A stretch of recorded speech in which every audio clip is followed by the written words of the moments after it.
আমাদের ওয়েস্ট বেঙ্গলে যারা ম্যাকআউটের আন্ডারে বা প্রাইভেট ইউনিভার্সিটির আন্ডারে যে সমস্ত ছেলেমেয়েরা ম্যানেজমেন্ট ইঞ্জিনিয়ারিং বিভিন্ন কোর্স পড়ছে, তাদের বলতে গেলে যা ট্রেন্ড দেখতে পাচ্ছি, প্রায় 70% ছেলেমেয়েই কিন্তু বেশিরভাগ ক্ষেত্রে পড়াশুনো করে না, পড়াশুনোয় অনীহা, এবং এরা পড়াশুনো করতে চায়ও না।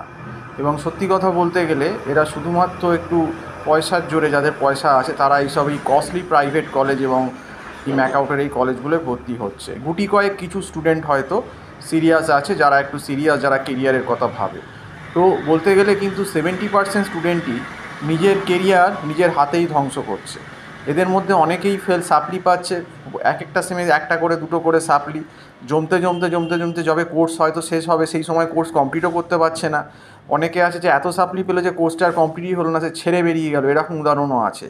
কাজেই এটাই বাস্তব সত্য যে ম্যাকআউট এবং আমাদের ওয়েস্ট বেঙ্গলে যে প্রাইভেট ইউনিভার্সিটিগুলো আছে, সেখানে যে সমস্ত একটু মানে একটু মিডিওকার ছেলেমেয়েরা যারা বেশিরভাগ পড়ছে, তাদের কিন্তু এরকমই অবস্থা। তাদের কিন্তু প্রায় অন্তত 70% ছেলেমেয়ে কিন্তু কেরিয়ারের প্রতি সচেতন নয়।